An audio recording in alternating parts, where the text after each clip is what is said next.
السلام علیکم ورحمۃ اللہ وبرکاتہ. کیا حال ہے سب کا؟ الحمدللہ. نحمده ونصلی علی رسولہ الکریم. اما بعد فاعوذ باللہ من الشیطان الرجیم. بسم اللہ الرحمن الرحیم. رب اشرح لی صدری ویسر لی امری واحلل عقدۃ من لسانی یفقہوا قولی. آج ہم پڑھیں گے سیدہ فاطمہ بنت خطاب رضی اللہ تعالی عنہا، جو حضرت عمر رضی اللہ عنہ کی بہن تھی، اور یہ حضرت عمر رضی اللہ تعالی عنہ کے اسلام قبول کرنے کا سبب بنی تھی. ان کا نام فاطمہ، ان کی کنیت ام جمیل تھی. والد کا نام خطاب بن کفیل تھا، بھائی کا نام عمر بن خطاب اور خاوند کا نام سعید بن زید تھا. سعید رضی اللہ عنہ کو ان 10 صحابہ کرام میں سے ہونے کا اعزاز حاصل ہے جنہیں جنت کی بشارت دی گئی تھی، یعنی عشرہ مبشرہ میں سے ہیں. حضرت فاطمہ سابقون الاولون میں سے تھی، یعنی وہ لوگ جو بہت پہلے شروع میں ہی مسلمان ہو گئے تھے، اول دور کے اسلام لانے والے. اسلام لانے میں انہوں نے سبقت کی تھی، انہوں نے لوگوں کے ٹرینڈز کو نہیں دیکھا تھا، حق کو دیکھا تھا اور اس کے مطابق وہ آگے بڑھ گئے تھے. ان سے پہلے 25 لوگ صرف مسلمان ہوئے تھے، ان کا نمبر 26واں تھا، اور ان کے فوراً بعد ان کے شوہر سعید بن زید جو ہیں وہ مسلمان ہوئے. فاطمہ بنت خطاب اور ان کے خاوند سعید بن زید نے بہت جلد پہلے ہی مرحلے میں اسلام قبول کر لیا تھا. سیدنا خباب بن ارت ان کے گھر قرآن مجید کی تعلیم دینے کے لیے آیا کرتے تھے. اگرچہ یہ خود بھی عرب تھے، لیکن سیدنا خباب آتے تھے کیونکہ وہ ان سے زیادہ قرآن جانتے تھے. وہ انہیں قرآن مجید پڑھ کر سناتے اور دینی احکام سکھلاتے. اس سے یہ پتہ چلتا ہے کہ مسلمان ہونے کے بعد جو سب سے پہلی ضرورت ہوتی ہے وہ اسلام کو سیکھنے کی ہوتی. آپ کسی اور دین میں کچھ بھی ہو سکتے ہیں، آپ اسے جانے یا نہ جانے، صرف نام ہی کافی ہو سکتا ہے، لیکن اگر آپ مسلمان ہیں تو آپ پر طلب العلم کیا ہے؟ فریضۃ. علم حاصل کرنا فرض ہے، لازم ہے، تاکہ آپ جان سکے کہ آپ کا رب آپ سے کیا چاہتا ہے. تو اس لحاظ سے سب سے زیادہ جس دین نے علم حاصل کرنے پر ابھارا ہے وہ اسلام ہی ہے. اور آغاز بھی نبی صلی اللہ علیہ وسلم کی وحی کا کس سے ہوا تھا؟ اقرا سے، کہ پڑھیے. تو پڑھنا کھانے پینے سے بھی زیادہ اہم ہے، کیونکہ بھوک سے زیادہ انسان کیا ہو سکتا ہے؟ مر سکتا ہے، لیکن مرنے کے بعد اس کے لیے درجات بہت بلند ہوں گے، کیونکہ وہ ایک بہت مصیبت کی زندگی سے گزرا. لیکن اگر عقیدے میں خرابی ہے، شرک کے ساتھ یا بدعتوں کے ساتھ یا گناہوں کے ساتھ انسان دنیا سے رخصت ہوتا ہے توبہ کیے بغیر، اللہ کی اطاعت کے بغیر، تو کیا ہو سکتا ہے؟ بہت بڑی مصیبت کا سامنا ہو سکتا ہے. یعنی علم پر ہماری نجات کا انحصار ہے، صحیح علم پر، خالی علم پر بھی نہیں، صحیح علم پر، اور وہ قرآن و سنت کا اوتھینٹک علم ہے. یہ تینوں عمر بن خطاب کے اسلام قبول کرنے کا سبب بنے. ایک دن عمر نے رسول اللہ صلی اللہ علیہ وسلم کو نعوذ باللہ قتل کرنے کا ارادہ کیا اور اپنی تلوار گلے میں لٹکا لی. بہت بہادر تھے، کسی سے ڈرتے نہیں تھے، جو کام کرتے تھے کھلم کھلا کرتے تھے، اللہ لیلان ببانگے دہل کرتے تھے، اس لیے گلے میں تلوار لٹکا کے باہر نکلے. وہ رسول اللہ صلی اللہ علیہ وسلم کی تلاش میں گھر سے نکلے. راستے میں ان کی ملاقات نعیم بن عبداللہ سے ہوئی. نعیم نے عمر سے پوچھا کہ کہاں کے ارادے ہیں. عمر نے کہا محمد صلی اللہ علیہ وسلم کو قتل کرنے جا رہا ہوں، جس نے قریش کے درمیان پھوٹ ڈال رکھی ہے. نعیم نے کہا کہ پہلے اپنے گھر کی خبر تو لو. عمر نے کہا کیوں، میرے گھر والوں کو کیا ہوا ہے؟ نعیم بن عبداللہ نے بتایا کہ تیری ہمشیرہ یعنی بہن فاطمہ اور ان کا خاوند دونوں مسلمان ہو چکے ہیں. دونوں نے دین محمد صلی اللہ علیہ وسلم کی پیروی اختیار کر لی ہے. پہلے تم پر لازم ہے کہ ان دونوں کی خبر لو، یعنی کسی اور کی خبر بعد میں لینا، پہلے اپنے گھر کو دیکھو. عام طور پر بھی یہی ہوتا ہے کہ جب کوئی شخص کہیں کچھ تبلیغ وغیرہ بھی کرنے کے لیے نکلے تو لوگ سب سے پہلے اسے کیا کہتے ہیں کہ پہلے اپنے گھر والوں کو سناؤ. اور ویسے بھی چیریٹی بگنز ایٹ ہوم، یعنی آپ کسی کے ساتھ بھلائی کرنے سے پہلے خود اپنے گھر میں دیکھیں کہ کیا ہو رہا ہے. عمر نے یہ خبر سنتے ہی اپنا رخ بدلا اور دوڑتا ہوا اپنی ہمشیرہ فاطمہ اور اس کے خاوند سعید کے گھر پہنچا. وہاں سیدنا خباب رضی اللہ عنہ سعید اور فاطمہ رضی اللہ عنہما کو سورۃ طٰہٰ پڑھ کر سنا رہے تھے. عمر خاموشی سے دروازے کے ساتھ کان لگا کر کھڑے ہو گئے. انہوں نے بھنبھناہٹ سی سنی لیکن سمجھ کچھ نہ آیا. جب عمر نے دروازے پر دستک دی تو سیدنا خباب خطرہ محسوس کرتے ہوئے گھر کے ایک کونے میں چھپ گئے. پھر دروازہ کھولا گیا. عمر بن خطاب گھر کے اندر آئے اور گرجدار آواز میں کہا, میں یہ کیا بھنبھناہٹ سن رہا ہوں؟ دونوں نے بیک زبان ہو کر کہا, کچھ نہیں, بس یوں ہی آپ کو کچھ شک پڑا ہے. عمر سعید کی طرف لپکے اور اسے اٹھا کر زمین پر دے مارا اور اس کی چھاتی پر بیٹھ کر پٹائی شروع کر دی, یعنی بہنوئی کی. جب فاطمہ نے اپنے خامند کو ان کے چنگل سے چھڑانے کا ارادہ کیا اور آگے بڑھی تو عمر نے اس کے چہرے پر زوردار تمانچہ رسید کر دیا جس سے خون بہنے لگا. یعنی آپ خود سوچی کہ اسکن پھٹ گئی, اتنی شدت تھی. اور اس سے حضرت عمر کی قوت کا بھی اندازہ ہوتا ہے کہ ان کی جسمانی قوت بھی کتنی تھی.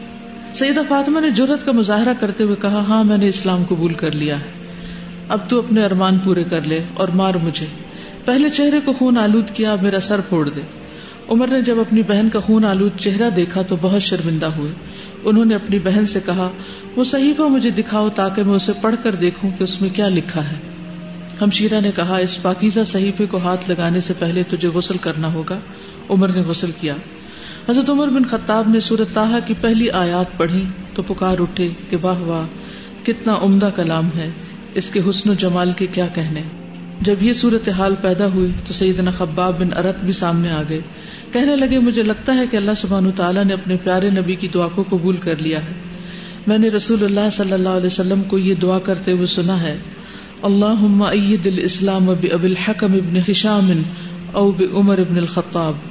الہی ابو الحکم بن ہشام یا عمر بن خطاب کے ذریعے سے اسلام کو غلبہ عطا کر دے. یعنی نبی صلی اللہ علیہ وسلم اسلام کی قوت کے لیے افراد مانگا کرتے تھے. بسم اللہ الرحمن الرحیم. طٰہٰ ما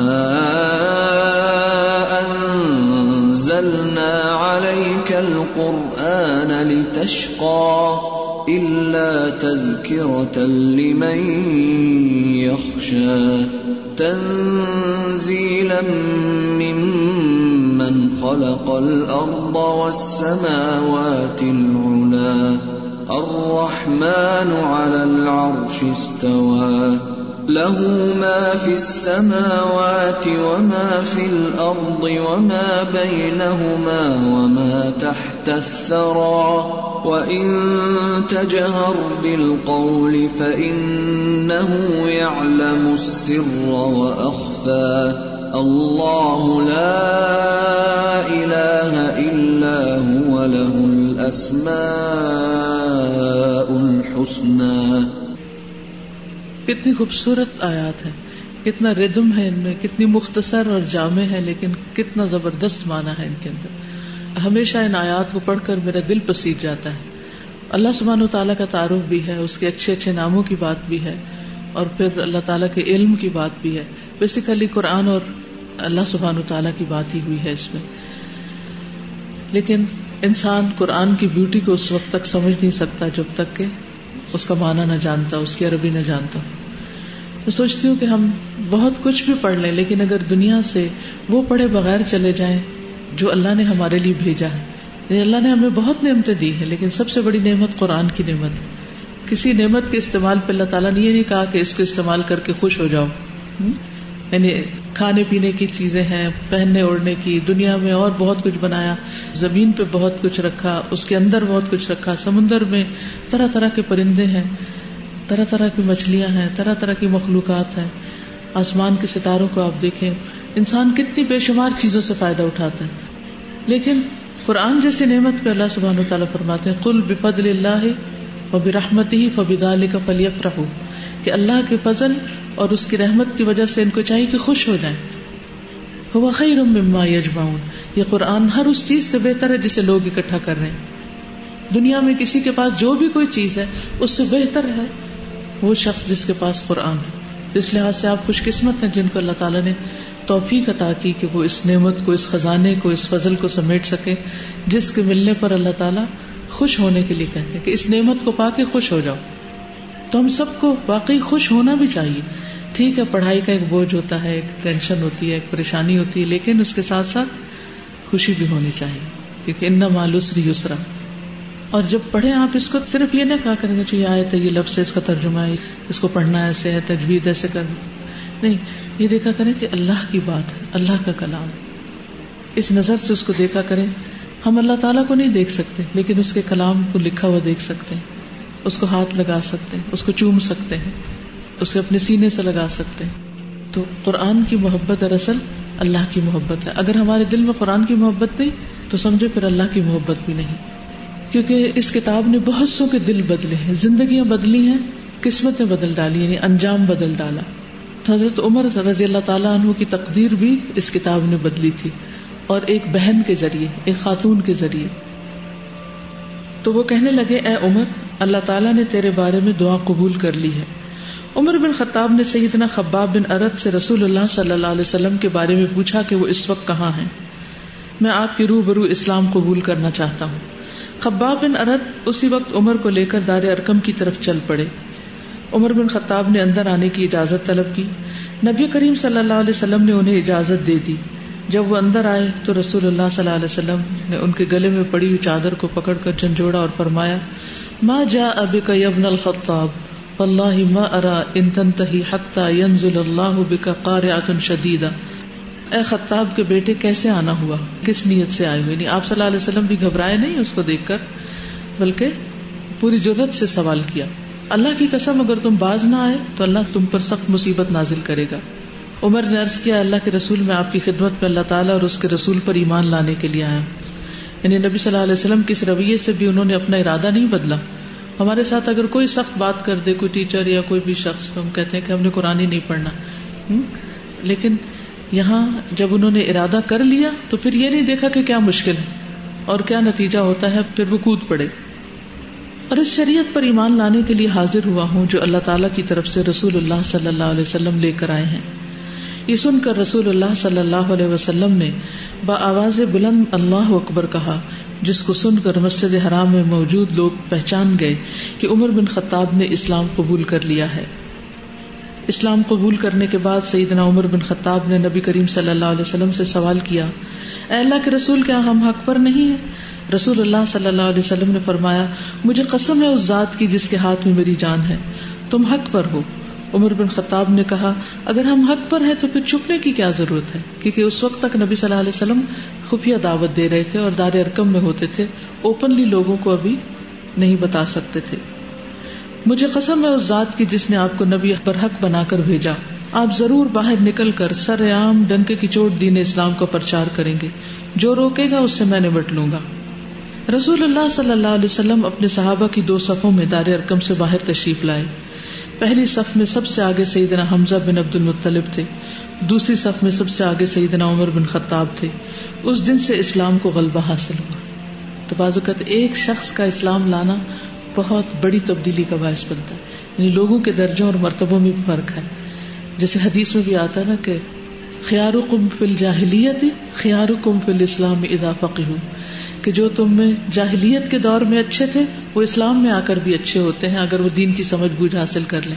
یعنی کچھ لوگ جب دین کی طرف نہیں ہوتے, بہت آؤٹ اسٹینڈنگ, بہت تیز, بہت آؤٹ گوئنگ, بہت بہادر, جرت مند, کانفیڈنٹ, اور دنیا کی بھی بہت ترقی حاصل کیے ہوئے ہوتے ہیں, لیکن جب اللہ تعالیٰ ان کو دین کی سمجھ دے دیتا ہے تو وہ پھر دین میں پیچھے نہیں رہتے, چھپ کے نہیں رہتے, آرام سے نہیں رہتے, پھر وہ دین میں بھی بہت آگے نکل جاتے ہیں. اللہ سبحانہ و تعالیٰ سیدہ فاطمہ بنت خطاب پر اپنی رحمت کا سایہ دراز کرے. انہوں نے اسلام کے جھنڈے کو سر بلند کرنے کے لیے اپنی طرف سے کچھ خون کا نذرانہ بھی پیش کیا, یعنی چانٹا کھایا, لیکن اس کے بعد یہ ہے کہ عمر جیسے شخص کو مسلمان کر گئی. یہ حضرت عمر کے دور خلافت تک زندہ رہی. اس وقت ان کے دور خلافت میں ان کا انتقال ہوا. ان کے 4 بیٹے تھے, عبد الرحمن, عبداللہ, زید اور اسود. در المنصور میں ان کے بارے میں لکھا ہے کہ بہت ادیبہ, فاضلہ, نیک خاتون تھی جو امر بالمعروف اور نہی عن المنکر کیا کرتی تھی, یعنی لوگوں کو اچھی باتیں بتاتی تھی اور برے کاموں سے روکا کرتی تھی. اب آپ بتائیے کہ آپ کیا سوچ رہی ہیں؟ السلام علیکم. استاذہ, اپیرنٹلی تو لگ رہا ہے کہ ان کو مار پڑی تھی اور انہوں نے چانٹا کھایا, لیکن that was a blessing in disguise کہ اس کے بعد جو ریزلٹس تھے ماشاءاللہ کہ حضرت عمر رضی اللہ عنہ نے اسلام قبول کیا تو سم ٹائمز ہمارے لیے بھی کچھ پرابلمز آتی ہیں, کچھ چانٹے ہوتے ہیں زندگی میں, تو لگ رہا ہوتا ہے کہ اتنی بڑی پرابلم ہے کیسے سالو ہوگی, لیکن وہ اللہ تعالیٰ کی طرف سے بلیسنگ ہوتی ہے. اور اسی طرح سم ٹائمز ٹرائلز آتی ہیں تو ہم پریشان ہو جاتے ہیں کہ ان کا کیا سلوشن ہے, لیکن اللہ تعالیٰ جو ہے بعد میں دکھاتے ہیں کہ اس میں کیا حکمت تھی. تو یہی ہے کہ اللہ تعالیٰ پہ ٹرسٹ کرنا چاہیے. اور سیکنڈلی جب پروفٹ صلی اللہ علیہ وسلم دعا کر رہے تھے تو میں یہی سوچ رہی تھی کہ کیا کوالٹیز تھیں کہ پروفٹ صلی اللہ علیہ وسلم نے خود دعا کی کہ ان دو عمرین میں سے ایک, تو ہم نے بھی اپنے آپ کو اس کیپیبل کرنا ہے, ایسی کوالٹیز ڈیولپ کرنی ہے کہ لوگ فار ایگزامپل اسلام کے لیے بھی یا کسی کے لیے بھی, اور ایسے لوگوں کے لیے ہم دعا بھی کریں. آپ کے دوستوں میں, فرینڈز میں, رشتہ داروں میں جو لوگ دنیا میں بہت آگے ہوں ان کے لیے دعا کریں کہ اللہ ان کو دین کی ہدایت دے دے تاکہ یہ دین کے کام آئے اور دین کا نام سر بلند ہو.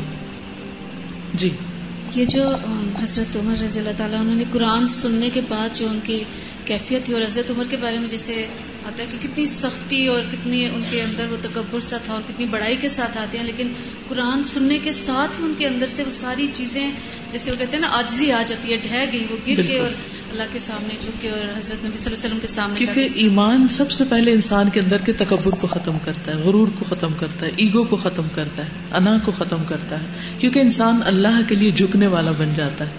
ہم دن میں 5 بار اللہ کے آگے جھکتے ہیں, یہ کیا سبق دیتا ہے ہم کو؟ عاجزی کا سبق دیتا ہے. اگر ہم بزنس اسٹڈیز کریں تو اس میں ایک بہت امپورٹنٹ کانسیپٹ ہمیں پڑھایا جاتا ہے کہ فرسٹ موور ایڈوانٹیج آپ کو ملے گا اگر آپ مارکیٹ میں فرسٹ اپنا بزنس لانچ کریں گے, لیکن اس کے ساتھ ایک بہت بڑا رسک ہوتا ہے کہ higher the risk higher will be the rate of return.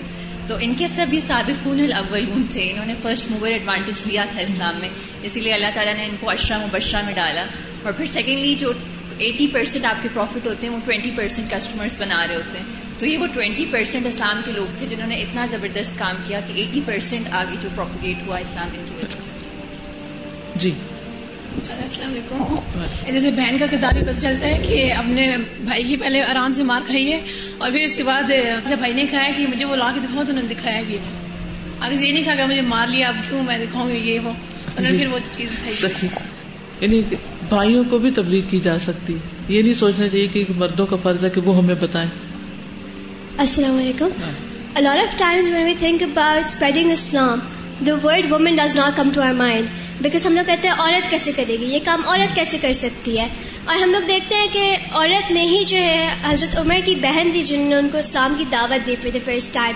حضرت عمر کی وجہ سے جتنے سارے مسلمانوں نے پہلی دفعہ نماز پڑھی کعبہ میں, and then other things that other اور لوگ جنہوں نے اسلام قبول کیا حضرت عمر کی وجہ سے. تو on the back of the hand وہ حضرت فاطمہ رضی اللہ عنہا کا ہی ہاتھ تھا.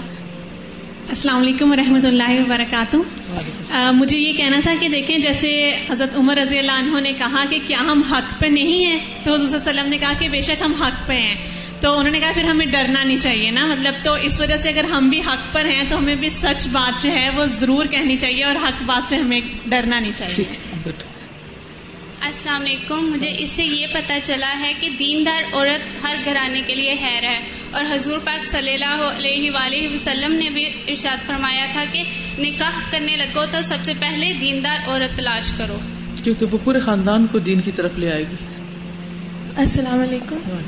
The one thing that we learn from this is that جیسے ہم کہتے ہیں یوزولی کہ ہر کامیاب مرد کے پیچھے ایک عورت کا ہاتھ ہوتا ہے, and secondly she could see the sword hanging from his shoulder and she could see that he was so angry and she could see that he was beating up her husband, but وہ اس ڈر سے پیچھے نہیں ہٹی اور انہوں نے یہ نہیں کیا کہ اچھا اب میں درد میں ہوں تو میں پیچھے ہٹ کے بیٹھ جاتی ہوں. حالانکہ ان کا چیخ پھٹ گیا تھا اور اس سے خون نکل رہا تھا, لیکن انہوں نے اس درد کی وجہ سے بھی پیچھے نہیں ہٹی, اور انہوں نے زیادہ ڈٹرمنیشن کے ساتھ کہ انہوں نے کہا کہ اگر مارنا ہے تو مار دے, کیونکہ she knew she was right and she knew کہ ان کی موت صحیح ہونی ہے. تو انہوں نے اس کو, جیسے حضرت عمر بہادر تھے وہ بھی بہادر تھی. فاطمہ بنت خطاب میں سنس چائلڈہڈ ان کی اسٹوری سن رہی ہوں, اور I am so impressed with such a great personality. She had such a firm ایمان that even she knew the consequences, کہ اتنا زیادہ وہ torture, she underwent the torture, even physical torture. تو اور ان کے بھائی جیسے وہ ڈٹی ان کے سامنے, اور بھائی بھی وہ جن کے نام سے عام لوگ کانپتے تھے, اور وہ جا کہاں رہے ہیں, وہ پروفیٹ صلی اللہ علیہ وسلم کا نعوذ باللہ قتل کرنے جا رہے ہیں. تو دیکھیں ان کی اپنی ڈٹرمنیشن تھی کہ شی میڈ ہم لسن قرآن اینڈ فائنلی ہی امبریسڈ اسلام. جزاک اللہ. سعید بن زید کہتے ہیں انہوں نے لوگوں سے کہا کاش تم لوگ مجھے اس وقت دیکھتے جب عمر مسلمان نہیں ہوئے تھے تو مجھے اور اپنی بہن کو اس لیے باندھ رکھا تھا کہ ہم اسلام کیوں لائے ہیں. یعنی بیچ میں اور بھی کچھ چیزیں ملتی ہیں کہ جس سے پتہ چلتا ہے کہ وہ سخت مخالفت کر رہے تھے. اور یہ جو سعید بن زید ہے یہ عشرہ مبشرہ میں سے ہیں.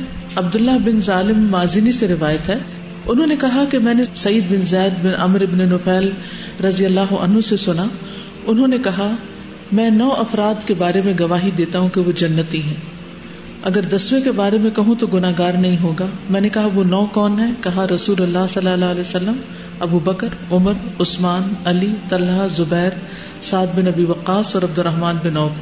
میں نے پوچھا 10واں کون ہے؟ تو وہ لمحے بھر کے لیے ٹھٹکے اور پھر کہا کہ میں, یعنی خود بتا رہے تھے اپنے بارے میں. اور انہوں نے بدر میں بھی حصہ لیا تھا, بدری صحابی بھی تھے.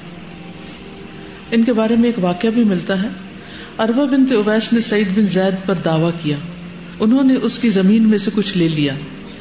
یعنی کیا کہا کہ سعید بن زید نے ان کی زمین میں سے کچھ لے لیا ہے, تو انہوں نے دعویٰ کر دیا ایک خاتون نے. وہ یہ مقدمہ مروان بن حکم کے ہاں لے گئی تو سعید نے کہا میں رسول اللہ صلی اللہ علیہ وسلم سے سننے کے بعد کیسے اس کی زمین میں سے کچھ لے سکتا ہوں, کیونکہ آپ نے بتایا تھا نا کہ کئی زمینوں کا توق اس کے گلے میں ڈالا جائے. مروان نے کہا آپ نے رسول اللہ صلی اللہ علیہ وسلم سے کیا سنا؟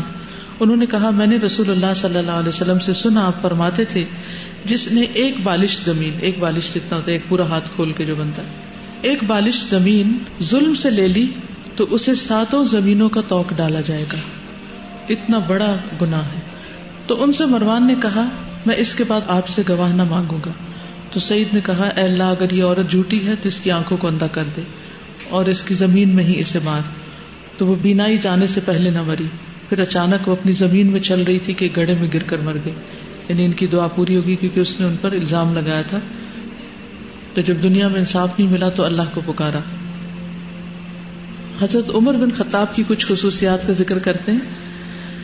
حضرت عمر بن خطاب جو تھے وہ اللہ کے نزدیک محبوب بندوں میں سے تھے, کیونکہ آپ صلی اللہ علیہ وسلم فرمایا کہ اے اللہ ان دونوں میں سے جو تجھے پسند ہے اسے اسلام کی ہدایت دے دے.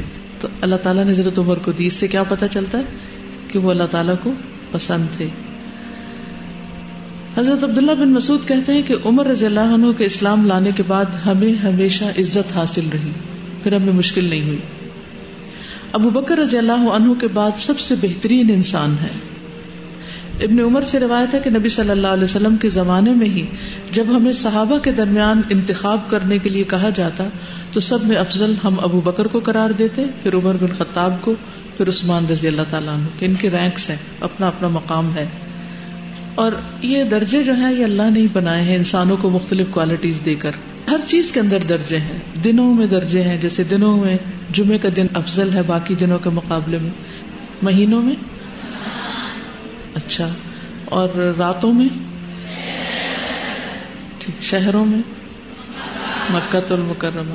اسی طرح اگر آپ ہر چیز کے اندر دیکھیں تو آپ کو مختلف چیزوں کے اندر مختلف فضیلتیں ملیں گی. جیسے انسانی جسم کے اندر سب سے زیادہ اہم آرگن کون سا ہے؟ دل. ٹھیک ہے. اچھا, اس کا یہ مطلب بھی نہیں ہوتا کہ اگر ایک امپورٹنٹ ہے تو باقی سب ان امپورٹنٹ. باقی کا بھی اپنا اپنا مقام ہوتا ہے. ہر ایک کی اپنی ایک بکت ہوتی ہے, ایک اہمیت ہوتی ہے. یعنی آنکھوں کی اپنی جگہ ہے, کانوں کی اپنی, ہاتھوں کی اپنی, لیکن بہرحال درجہ اپنی جگہ ہے. عمرو بن العاص سے روایت ہے کہ نبی صلی اللہ علیہ وسلم نے انہیں غزوہ ذات السلاسل کے لیے بھیجا. پھر وہ آپ کی خدمت میں حاضر ہوئے اور انہوں نے پوچھا آپ کو سب سے زیادہ محبت کس سے ہے؟ نہیں, نبی صلی اللہ علیہ وسلم سے پوچھا. آپ نے فرمایا عائشہ سے. میں نے پوچھا مردوں میں سے کس سے ہے؟ آپ نے فرمایا اس کے باپ سے. میں نے پوچھا اس کے بعد کس سے ہے؟ فرمایا عمر بن خطاب سے. ٹھیک ہے, تو ان کا درجہ تیسرا آتا ہے. دین پر عمل کرنے میں بہت آگے آگے ہوتے تھے, سبقت لے جاتے تھے. یعنی یہ نہیں دیکھتے تھے کہ دوسرے کرے تو میں کروں, وہ خود ٹرینڈ سیٹ کرتے تھے. ابو سعید خدری رضی اللہ عنہ سے روایت ہے کہ میں نے رسول اللہ صلی اللہ علیہ وسلم سے سنا, آپ فرما رہے تھے کہ میں نے خواب میں دیکھا کہ کچھ لوگ میرے سامنے پیش کیے گئے جو قمیص پہنے ہوئے. ان میں سے بعض کی قمیص صرف سینے تک تھی, بعض کی شرٹ اس سے بھی چھوٹی تھی. میرے سامنے عمر پیش کیے گئے تو ان کی قمیص اتنی لمبی تھی کہ چلتے ہوئے پیچھے گھسٹ رہی تھی. صحابہ نے عرض کیا یا رسول اللہ صلی اللہ علیہ وسلم اس کی تعبیر کیا ہے؟ آپ نے فرمایا اس سے مراد دین ہے. یعنی لباس جو ہوتا ہے انسان کا خواب میں اس کا دین ہوتا ہے. چھوٹا ہو تو کم ہے, زیادہ ہو تو زیادہ ہے. نبی صلی اللہ علیہ وسلم کے علم کے وارث تھے. رسول اللہ صلی اللہ علیہ وسلم نے فرمایا, میں نے خواب میں اتنا دودھ پیا کہ میں دودھ کی سیرابی دیکھنے لگا جو میرے ناخنوں یا ناخنوں پر بہ رہی ہے. پھر میں نے پیالہ عمر کو دے دیا. صحابہ نے پوچھا, یا رسول اللہ صلی اللہ علیہ وسلم اس خواب کی تعبیر کیا؟ آپ نے فرمایا, علم. دودھ کیا ہے خواب میں؟ علم. آپ نے کبھی پیا دودھ یا کسی کو پلایا؟ اگر کوئی نبی ہوتا تو عمر ہوتے. رسول اللہ صلی اللہ علیہ وسلم نے فرمایا, اگر میرے بعد کوئی نبی ہوتا تو عمر بن خطاب ہوتے. ان کی زبان اور دل پر حق جاری ہو جاتا تھا. ابن عمر کہتے ہیں کہ رسول اللہ صلی اللہ علیہ وسلم نے فرمایا, اللہ نے عمر رضی اللہ عنہ کے دل اور زبان پر حق جاری کر دیا. اور ابن عمر فرماتے ہیں کہ کوئی واقعہ ایسا نہیں جس میں عمر رضی اللہ تعالیٰ عنہ نے اور دوسرے لوگوں نے کوئی رائے دی ہو اور قرآن حضرت عمر کی رائے کے مطابق نہ اترا. یعنی جب مختلف لوگ اپنے اوپینین دیتے تھے کسی ایشو کے بارے میں, تو جب قرآن کی آیات نازل ہوتی تو جو عمر کا اوپینین ہوتا اس کو قرآن سپورٹ کرتا. ان کی حکومت بھی بہت عمدہ تھی. عبداللہ بن عمر رضی اللہ عنہ سے روایت ہے کہ نبی صلی اللہ علیہ وسلم نے فرمایا, مجھے خواب میں دکھایا گیا کہ میں کنویں سے ایک بڑا ڈول کھینچ رہا ہوں جس پر لکڑی کا چرخ لگا ہوا ہے. یعنی پانی نہیں کھینچتے کنویں سے, کبھی آپ نے دیکھا ہوگا دیہات میں, وہ چرخی لگی ہوئی ہوتی ہے نا, تو اس کو گھماتے جاتے ہیں اور وہ جو رسی ہوتی ہے وہ چرخی کے اوپر لپٹتی جاتی ہے اور نیچے سے پانی کا ڈول بھر کے اوپر آتا جاتا ہے. جب قریب آ جاتا ہے تو لوگ اس کو نکال لیتے ہیں. پھر ابو بکر آئے اور انہوں نے بھی 1 یا 2 ڈول کھینچے, مگر کمزوری کے ساتھ, اللہ ان کی مغفرت کرے. پھر عمر آئے اور ان کے ہاتھ میں وہ ڈول ایک بہت بڑے ڈول کی صورت اختیار کر گیا, یہ بڑا ڈول بن گیا. میں نے ان جیسا مضبوط اور باعظمت شخص نہیں دیکھا جو اتنی مضبوطی کے ساتھ کام کر سکتا ہو. انہوں نے اتنا کھینچا کہ لوگ سیراب ہو گئے اور اپنے اونٹوں کو پلا کر ٹھکانوں پہ لے گئے. تو یہ خواب کیا تھا کہ حضرت عمر سے لوگوں کو بہت زیادہ فیض پہنچے گا. حدیث میں آتا ہے, المؤمن القوی خیر واحب الی اللہ من المؤمن الضعیف وفی کل خیر. قوی مومن, اسٹرانگ مومن بہتر ہے کمزور مومن سے.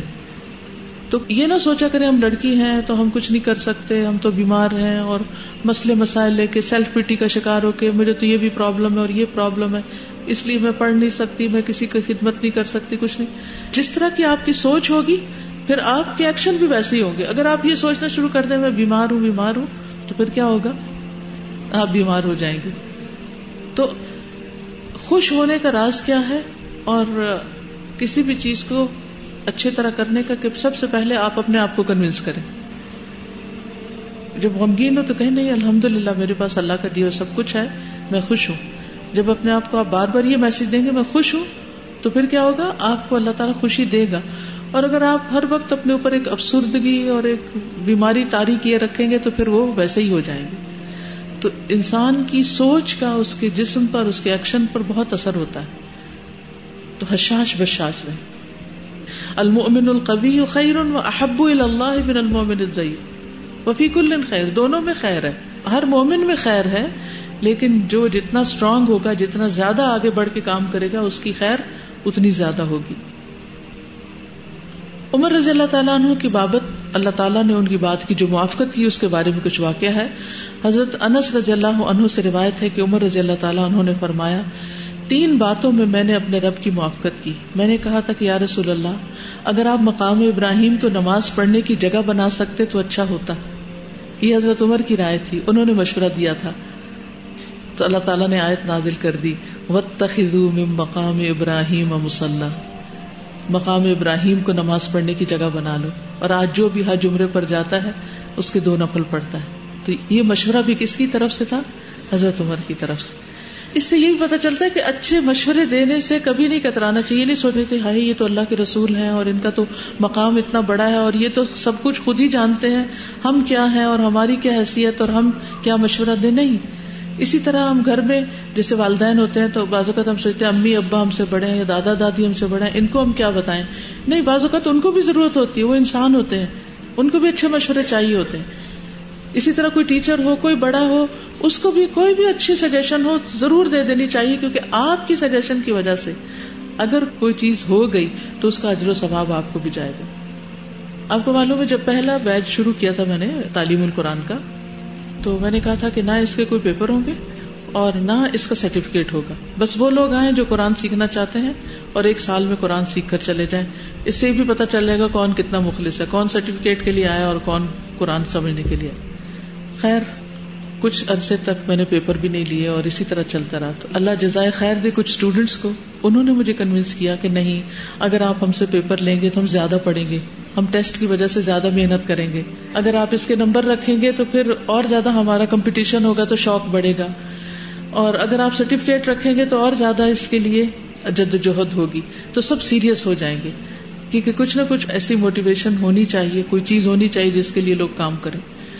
تو بہرحال اسٹیپ بائی اسٹیپ تھوڑا تھوڑا کر کے پھر بہت سارے پاروں کے پیچھے کے پیپر لیے, پھر وہ اکٹھا کام ہوا, پھر بہت مشکلیں بھی آئیں.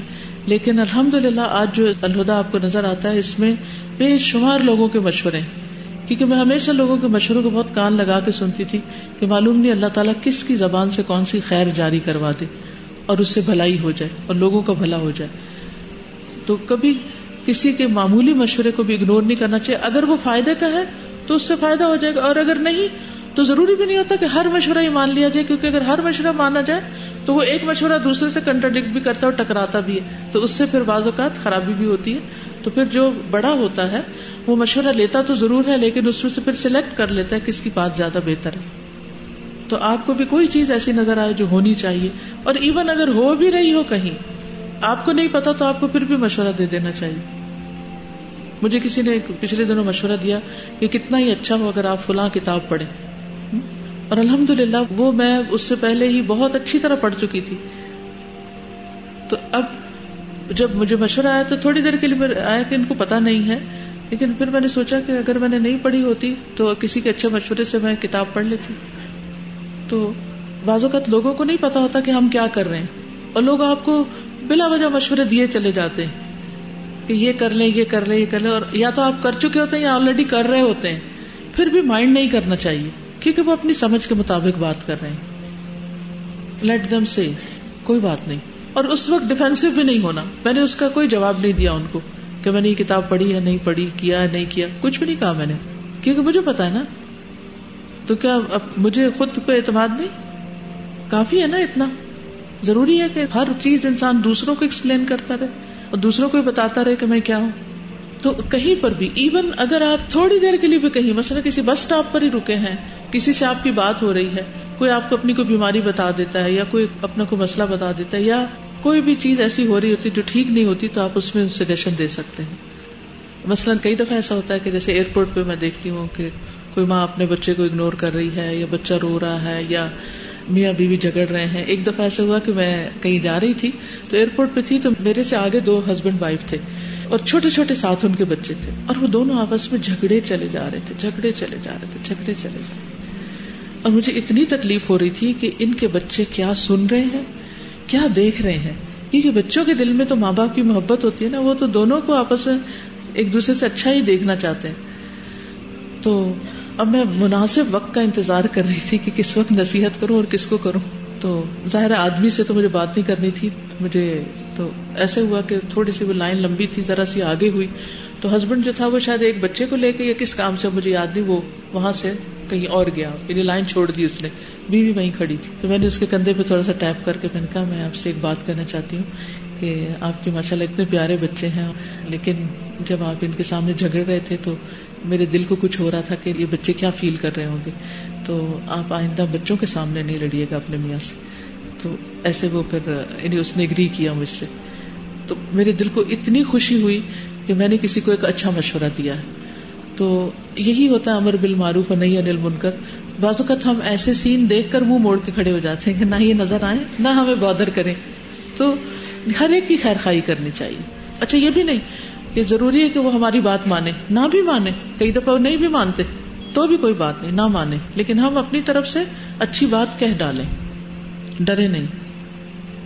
دوسری آیت پردے کے بارے میں تھی. میں نے کہا یا رسول اللہ کاش آپ اپنی بیویوں کو پردے کا حکم دے دیتے, کیونکہ ان سے اچھے اور برے ہر طرح کے لوگ بات کرتے ہیں. اس پر پردے کی آیت نازل ہو گئی. ایک مرتبہ نبی صلی اللہ علیہ وسلم کی ازواج نے باہم شک اور رقابت کی وجہ سے آپ کے خلاف اتفاق کر لیا, تو میں نے کہا کہ ہو سکتا ہے کہ آپ کا رب تمہیں طلاق دلا دے اور اس کے بدلے بہتر بیویاں آپ کو دے دے. تو یہ آیت نازل ہوئی عسى ربه ان طلقكن ان يبدله ازواجا خيرا منكن. تو حضرت عمر کی رائے جو تھی وہ ایک الہامی رائے ہوتی تھی، جیسے اللہ تعالیٰ ان کے دل میں کوئی بات ڈال دیتا تھا اور ان سے بلوا دیتا تھا، کیونکہ اللہ تعالیٰ تو جو چاہے نازل کر سکتا ہے، اتار سکتا ہے، لیکن ہمارا دین ایک نیچرل فطری دین ہے کہ لوگوں کی سوچیں اور لوگوں کے مسائل کا ایک حل بھی ہے. آپ کے ساتھ بھی ایسا ہوتا ہوگا کہ آپ کے دل میں کوئی بات ہو، اتنے میں کوئی آیت آ جاتی ہے، لیسن میں کوئی ایسی چیز آ جاتی ہے کہ جو لگتا ہے کہ جیسے یہ تو میرے ہی دل میں تھی اور یہ یہاں کیسے پتہ چل گئی. تو اگر قرآن ہمارے سوالوں کا جواب نہ دے تو پھر وہ اللہ کی کتاب نہیں. وہ ہمارے سوالوں کا جواب اسی لیے ہے کیونکہ وہ اللہ کی کتاب ہے، اور اللہ تعالیٰ کو ہر چیز کا علم ہے، اول آخر ہر بات کا علم ہے. اس کو یہ بھی پتا ہے کہ اس صدی میں اس وقت یہ لڑکی قرآن پڑھے گی اور اس کے دل میں یہ خیال آئے گا اور اس کو یہ جواب چاہیے ہوگا. تو پروفٹ کے نہ ہونے کے باوجود بھی قرآن اس وقت ہمیں، آپ کا یہ معجزہ ہے نا، اور آپ کی نبوت ہمیشہ کے لیے خاتم النبیین ہے، تو آپ کا یہ معجزہ بھی ہمیشہ کے لیے، اور وہ اسی وجہ سے معجزہ ہے کہ اس میں ہمیں اپنے مسائل کے حل ملتے رہتے ہیں. پھر اسی طرح ابو بکر اور عمر اہل جنت کے اولین و آخرین کے بزرگوں کے سردار ہوں گے سوائے نبیوں اور رسولوں کے. زندگی میں شہادت کی خوشخبری پائی انہوں نے. انس بن مالک سے روایت ہے، نبی صلی اللہ علیہ وسلم احد پہاڑ پر چڑھے تو آپ کے ساتھ ابو بکر، عمر اور عثمان بھی تھے رضی اللہ عنہم. پہاڑ لرزنے لگا، زلزلہ آ گیا. آپ نے اپنے پاؤں سے اسے مارا، یعنی نبی صلی اللہ علیہ وسلم نے زمین پہ پاؤں مارا اور فرمایا احد ٹھہر جاؤ، تجھ پر ایک نبی، ایک صدیق اور ایک شہید ہے. نبی تو آپ خود تھے، صدیق کون تھے؟ ابو بکر، اور شہید حضرت عمر. جنوں اور انسانوں کا حضرت عمر سے ڈرنا. آپ جنوں سے تو نہیں ڈرتی؟ آپ اتنی بہادر ہو جائیں کہ جن آپ سے ڈرے. رسول اللہ صلی اللہ علیہ وسلم نے فرمایا، میں شیطان جنوں اور شیطان انسانوں کو دیکھتا ہوں کہ وہ عمر سے بھاگ جاتے ہیں. عمر جس راستے پہ چلتے ہیں وہ وہاں سے آگے بھاگ جاتے ہیں. ابن عباس کہتے ہیں کہ جب حضرت عمر کو شہادت کے بعد ان کی چارپائی پر رکھا گیا تو تمام لوگوں نے نعش مبارک کو گھیر لیا اور ان کے لیے دعائیں مغفرت کرنے لگے. نعش ابھی اٹھائی نہیں گئی تھی کہ میں وہاں موجود تھا. عبداللہ بن عباس. اسی حالت میں اچانک ایک صاحب نے میرا شانہ پکڑ لیا، میں نے دیکھا تو حضرت علی تھے. پھر انہوں نے حضرت عمر کے لیے دعا رحمت کی اور ان کی نعش کو مخاطب کر کے کہا، آپ نے اپنے بعد کسی بھی شخص کو نہیں چھوڑا کہ جسے دیکھ کر مجھے یہ تمنا ہوتی کہ اس کے جیسے عمل کرتا. یعنی آپ کے بعد مجھے کوئی ایسا نظر نہیں آتا کہ میرے دل میں یہ تمنا ہو کہ میرے عمل بھی اس جیسے ہوں اور اس حال میں اللہ سے جا ملوں. اور اللہ کی قسم مجھے تو پہلے سے یقین تھا کہ اللہ آپ کو اور آپ کے دونوں ساتھیوں کو ساتھ ہی رکھے گا. میرا یہ یقین اس وجہ سے تھا کہ میں نے اکثر نبی صلی اللہ علیہ وسلم کی زبان سے یہ الفاظ سنے تھے، میں ابو بکر اور عمر گئے، میں ابو بکر اور عمر گئے. یعنی جب وہ حضرت ابو بکر کا نام لیتے تو عمر کا ساتھ ہی ہوتا تھا. میں ابو بکر اور عمر داخل ہوئے، میں ابو بکر اور عمر باہر آئے. اور اللہ تعالیٰ نے کس طرح ان کو زندگی کے بعد بھی ان کی قبر کو بھی نبی صلی اللہ علیہ وسلم کی قبر کے ساتھ رکھا. کتنی بڑی خوش قسمتی کی بات ہے کہ حضرت ابو بکر اور حضرت عمر اس حجرہ مبارک میں آپ کے ساتھ دفن ہیں. یہ ان کے حق میں کتنی بڑی گواہی ہے کہ اللہ نے دنیا میں بھی آپ کی محبت انہیں نصیب کی اور مرنے کے بعد بھی ان کی رفاقت نصیب کی. اللہ تعالیٰ ہم سب کو اچھے دوست عطا کرے جن کی رفاقت ہمیں دنیا اور آخرت میں ملے اور خیر و بھلائی کا باعث ہو. کچھ کہنا چاہیں آپ؟ السلام علیکم. وعلیکم السلام.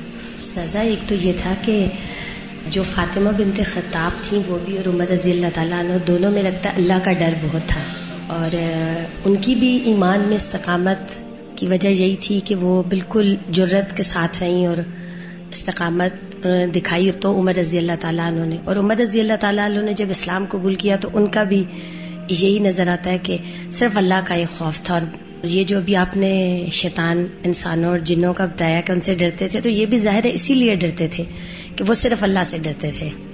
تو اس میں ہمارے لیے بھی یہی لرننگ ہے کہ وہ بھی قوی مومنہ تھیں، تو ہم بھی اللہ سے ڈرنے والے بنے اور بلا وجہ کی جو ڈر جھجک اور چیزیں ان کو اپنے اندر سے نکالیں، کیونکہ یہ بعض اوقات دین میں کمزوری بن جاتی، ہمارے نیک عمل کے راستے میں کمزوری بن جاتی. کوئی اچھا مشورہ اس لیے نہیں دینا کہ کیا پتہ نہیں کیا سوچے گا کوئی، میں نے سوچا آپ مائنڈ ہی نہ کر جائیں اس لیے میں یہ بات نہیں کہہ رہی آپ سے. نہیں، ایسی باتوں سے ڈرنا نہیں چاہیے. جب آپ کے دل میں خیر خائی اور بھلائی ہے تو دوسرا کیوں مائنڈ کرے گا؟ اور اگر وہ وقتی طور پہ کر بھی جائے گا تو اللہ تعالیٰ اس کا دل ٹھیک کر دے گا. کیونکہ آپ کے اندر خیر خواہی ہے. کیونکہ اگر آپ کے اندر اخلاص اور خیر خواہی ہو, اللہ آپ کو کبھی رسوا نہیں کرتا. لیکن ٹیسٹ ضرور ہوتا ہے, کیونکہ اخلاص کو بھی مزید چھانا جاتا ہے نا کہ کتنا اخلاص ہے. کسی نے پوچھا کہ کیا ایک بالش زمین میں جو چھوٹے موٹے گھر میں بہن بھائی ایک دوسرے پہ ظلم کرتے ہیں وہ بھی آتے ہیں؟ نہیں, وہ ظلم الگ ہے, وہ اپنی جگہ ظلم ہے, لیکن اس سے مراد ہے کہ کسی کی زمین یعنی آپ کی باؤنڈری یہاں تک ہے اور آپ اس سے ہٹ کے 1 انچ بھی یا فٹ بھی آگے بڑھا کے اپنی دیوار کھڑی کر لیں. جی استاذہ, آپ نے جیسے بھی کہا کہ رسول اللہ صلی اللہ علیہ وسلم کی صحبت حضرت عمر کو دنیا میں بھی ملی اور آخرت میں بھی, جب مرنے کے بعد بھی ان کے ساتھ ہی وہ دفن کیے گئے, تو اسی لیے ہمیں اپنی صحبت, اپنی کمپنی, اس کو بہت زیادہ واچفل ہونا چاہیے. جیسے میں ابھی اپنی ٹریٹمنٹ کے لیے روچسٹر میں گئی تو وہاں اسلامک سینٹر میں مجھے اتفاق ہوا ایک اسکالر تھے, ان کا خطبہ سننے کا. تو انہوں نے کہا کہ انسان کی جو فرینڈز ہوتے ہیں وہ 3 قسم کے ہوتے ہیں. ایک جو اس کے فرینڈز ہیں وہ بالکل ڈیزیز کی طرح ہوتے ہیں, بیماری کی طرح. کوئی بھی انسان نہیں چاہتا کہ اس کو بیماری ہو, بیماری لگے. تو کچھ دوست بھی ایسے ہوتے ہیں کہ انسان دوست تو بن گئے لیکن ان کا ساتھ انسان نہیں چاہتا. کچھ دوست ایسے ہوتے ہیں کہ جو اس کے لیے میڈیسنز کی طرح ہوتے ہیں, دوا کی طرح ہوتے ہیں. دوا بھی آپ دیکھیں انسان ہر وقت تو نہیں کھاتا, جب ضرورت پڑتی ہے تو کھاتا ہے. تو اسی طرح کچھ دوست بھی ایسے ہوتے ہیں کہ ضرورت پڑنے پر انسان کو ان کا خیال آتا ہے. پھر اسی طرح تیسری ٹائپ جو انہوں نے بتائی وہ تھی, کچھ دوست جو ہیں فرینڈز وہ انسان کے لیے فروٹس کی طرح ہوتے ہیں, دیکھنے میں بھی خوشگوار, کھانے میں بھی خوشگوار. تو ہمیں بھی ایسے کرنا ہے کہ لوگوں کے ساتھ جو اپنی فرینڈشپ رکھنی ہے وہ اسی طرح خوشگوار دوست بننا ہے, تاکہ ہماری دنیا میں بھی اور ہمارے جانے کے بعد بھی لوگ اچھے نام سے یاد کریں, اچھی یادیں ہم چھوڑ کر جائیں. جزاک اللہ.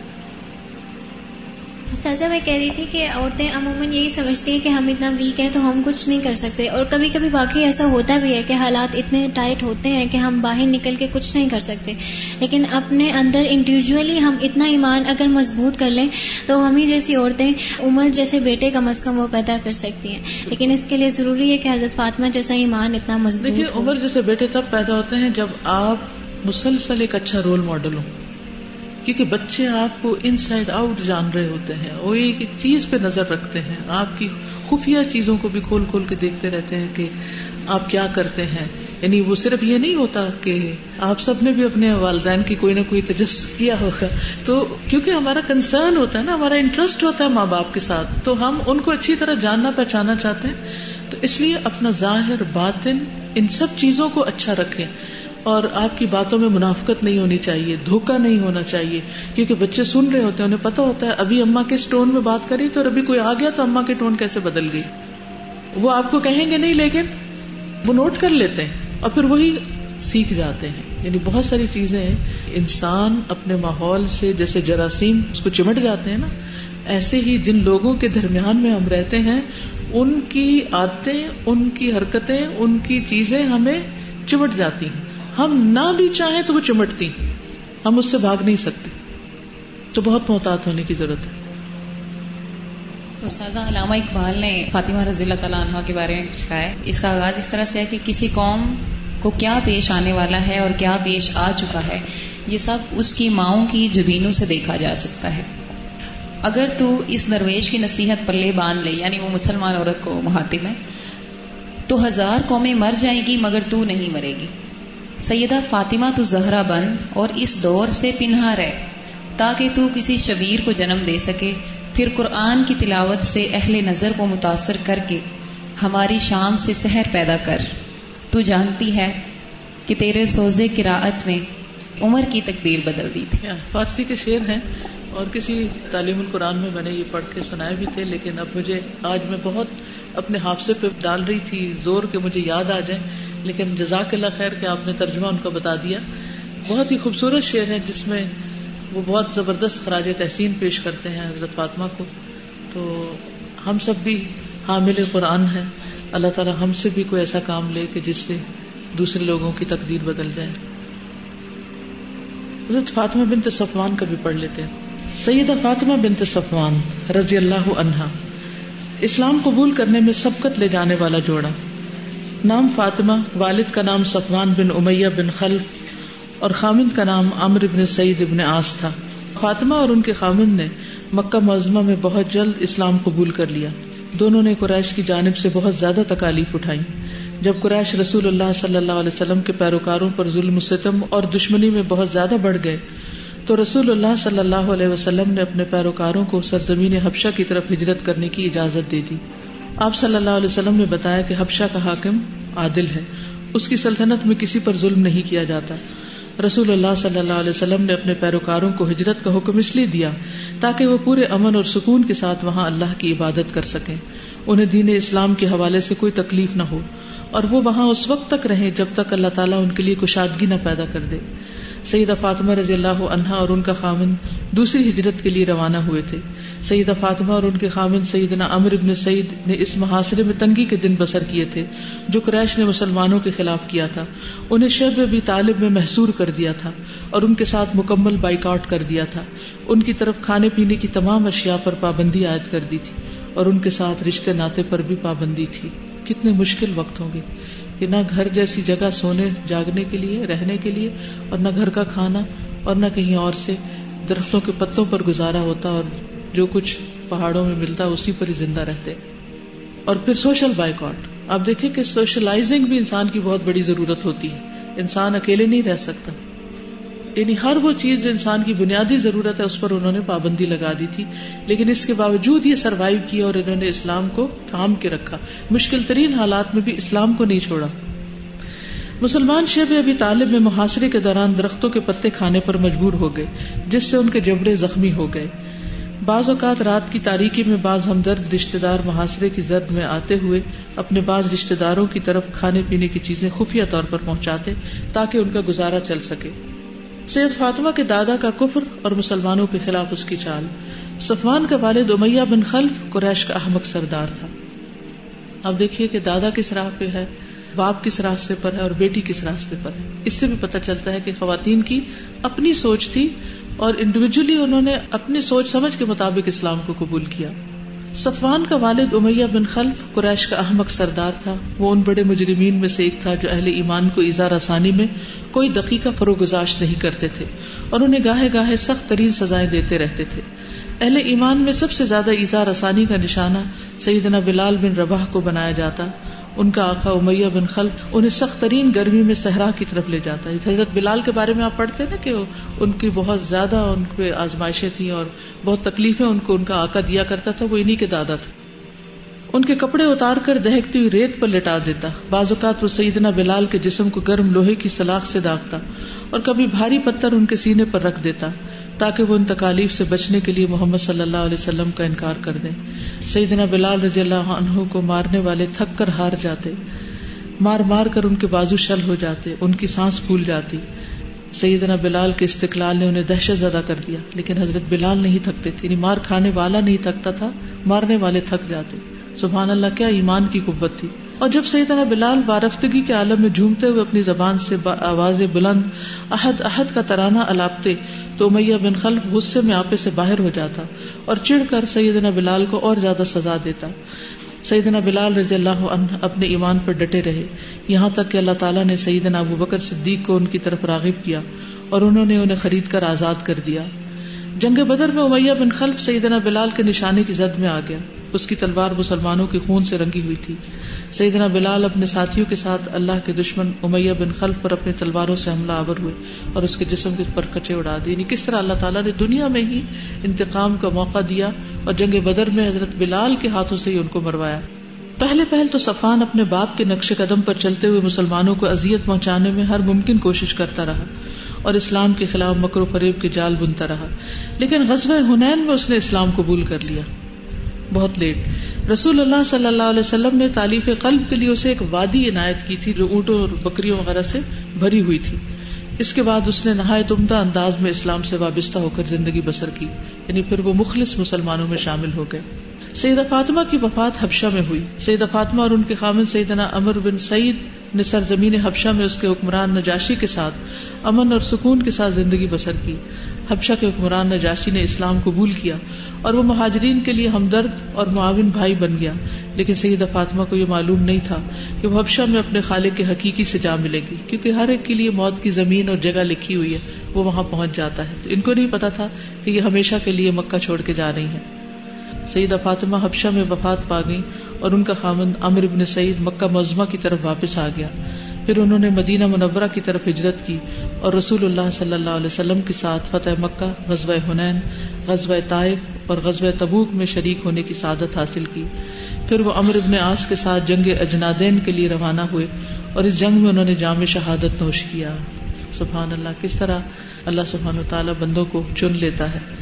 اللہ سبحانہ وتعالی سیدہ فاطمہ بنت صفوان اور ان کے خاوند سیدنا عمرو بن سعید پر اپنی رحمت کا سایہ دراز کرے. ان دونوں نے اسلام کے ساتھ وفاداری کا ثبوت دیا.